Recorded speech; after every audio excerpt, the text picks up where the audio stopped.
Hey there, my name's Nader and I make videos for international students and people immigrating to Canada from around the world. I also make videos for Canadians and people interested in marketing themselves and becoming successful in their careers and their lives.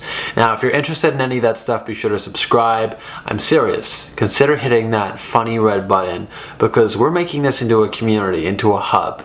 Hit that bell icon and get notifications whenever we release new videos, and you'll stay informed in very hyper-local content. This isn't general stuff like how to, make $1 million. This is super hyper-local things for people who live here and who are coming here, but also something that serves as general knowledge that will help people all over the world. So let's talk a little bit about it. How do we get our license, our G1, G2 and G licenses in Ontario? Basically, Ontario, I'd say, is one of the more obnoxious provinces to try to get your driver's license. I find they have more rules in place, and their graduated licensing system, you have to do a lot more in order to actually graduate. With provinces like Nova Scotia, I believe after a certain period of time, as long as you haven't damaged anybody's vehicle or gotten into a crash, you will graduate to the next level.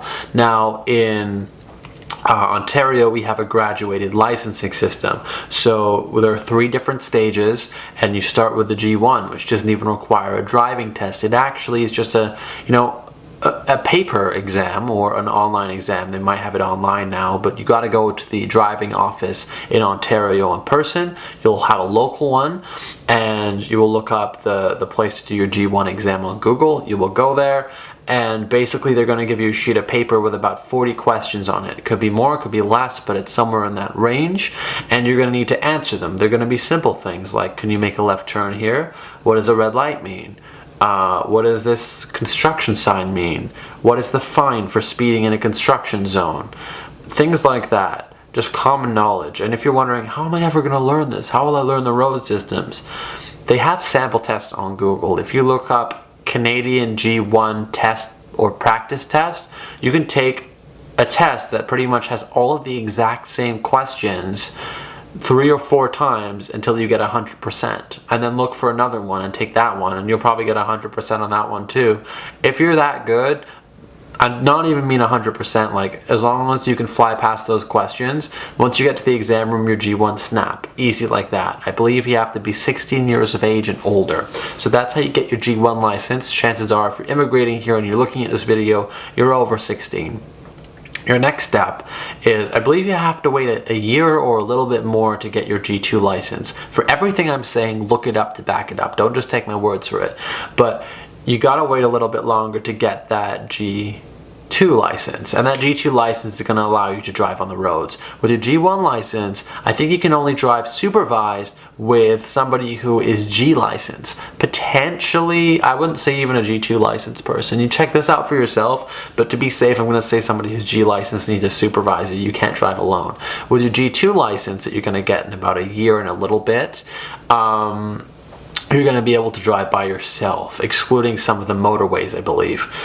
So what you need to do is take a young driver's school, or find one in your local area. They're going to teach you everything you need to know for your exam. They're going to book practice tests with you in the car, and they're going to drive you around. And this is a really good surefire way to make sure that you get licensed quickly and you learn everything. They'll teach you defensive driving. They'll teach you driving in the roads in Canada. If you're coming here from another country, I definitely recommend doing that, because the last thing you want is, to damage somebody's vehicle or to get into an accident and not only put yourself at risk, but risk your insurance as well. And you don't want to be spending a lot of money on insurance, because that goes up if you have a crash. So take a young drivers program. Look at young drivers, but also look for driving schools, because Young Drivers is a company. I would look for driving schools in your area in Ontario, in your city, and then I would take those driving schools, like sign up for a lesson. And lessons, like the full lesson, run between certain dates, and they can cost up to $1,000. So I definitely recommend saving for this. Getting licensed and getting your vehicle and getting all that done is fairly expensive. It's not something cheap where you could just pick up your vehicle. Like I said, Ontario has a fairly obnoxious system, but it's to keep people safe. Now, the last step is the G license, or the G exit exam, something like that. Anyway, what you're going to end up doing is you're going to you're going to book your test, you're going to drive there with your car because you can drive now. I think you need to do this before your license expires, or you go back to a G1. When you're issued your first driver's license, when you do your G1 test, and you'll get your G2 license as well, it will say your expiry date for your license. And in order to prevent that from expiring in the 4 or 5 year period, I think it's 4 years, and a little more than 4 years, what you have to do is make sure you pass that G test, or you again go back to G1.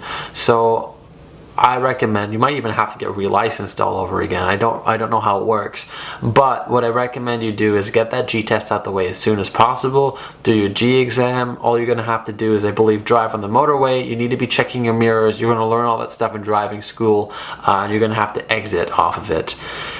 It depends where you do it. Some areas are going to be a lot easier testing zones than others, and some areas are notoriously difficult tests. I think they have to fail a certain amount of people, so don't be discouraged if you fail the G exam your first time. You can go back and do it again. Now, this is the general overview. Now that I've told you this, you understand how the licensing system works, and you're not confused. So now that you're not confused, go ahead and look at the actual, go look at the actual documentation, the actual rules from the Ontario government website. Google it right now, and then you'll have a complete working knowledge of how licensing works in Ontario.